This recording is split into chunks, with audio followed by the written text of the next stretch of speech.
আসসালামু আলাইকুম এভরিওয়ান, কেমন আছেন আপনারা? আশা করছি আপনারা অনেক অনেক ভালো আছেন, সুস্থ আছেন। আলহামদুলিল্লাহ, আপনাদের দোয়ায় আমরা অনেক ভালো আছি, সুস্থ আছি। তো যে যেখান থেকে ভিডিওটা দেখছেন একটা লাইক দিয়ে ভিডিওটা দেখা শুরু করেন। আর এই যে দেখেন আমার ছেলে কি করছে, একটু হাসি দেওয়া দেও তো আম্মু। ঘুম পাইছে তোমার? ঘুম পাইছে? ওই তো দেখো সবাই দেখতেছে, বলো হাই সবাই। হাই এভরিওয়ান, আসসালামু আলাইকুম বলে দাও তাহলে। আসসালামু আলাইকুম, কেমন আছেন আপনারা? হাই বলে দাও, হাই বলে দাও। তো হাই হাই হাই বলে দাও, হাই বলে দাও, হাই হাই। আপনারা কেমন আছেন? হাই বলছে কিন্তু, দেখছেন আপনাদেরকে হাই বলছে আমার ছেলে। তো একটা লাইক দিয়ে ভিডিওটা দেখা শুরু করেন প্লিজ।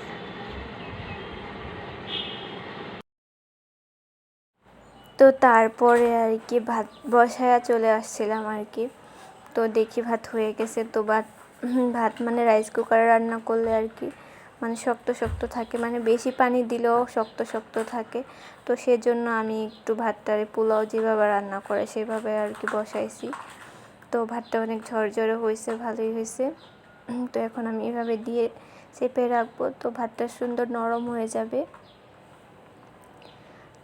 তো এখন ঢাকনা দিয়ে ঢেকে নেব।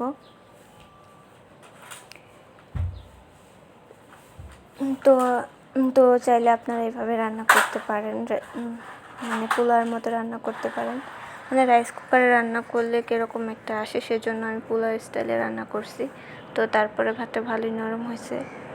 তো তারপরে এই যে মানে চামচটা আমি এভাবে দিয়ে রাখি আর কি রান্না করার পরে।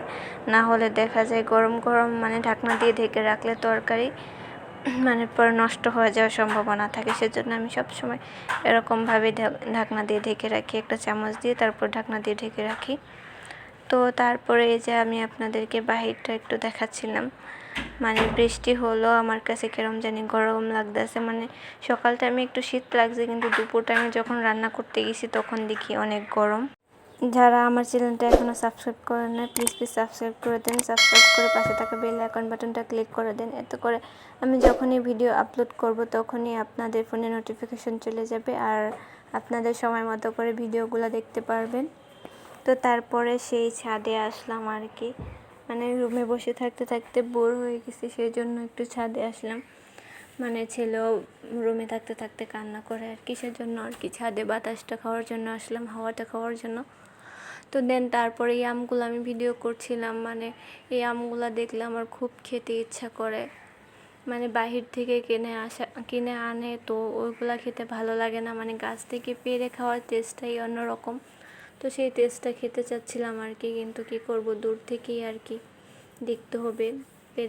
পেড়ে আর খেতে পারবো না। তো তো চাইলে তো আর সব কিছু হয় না। তো আমি আপনাদেরকে এই আমগুলো দেখাচ্ছিলাম, মানে ভাবলাম যে আপনাদের সাথেও শেয়ার করি একটু। দেন এই যে এই গাছেও মানে প্রত্যেকটা গাছে আর কি আম অনেক করে হয়েছে, মানে অনেক করে হয়েছে। আল্লাহ হাফেজ সবাই।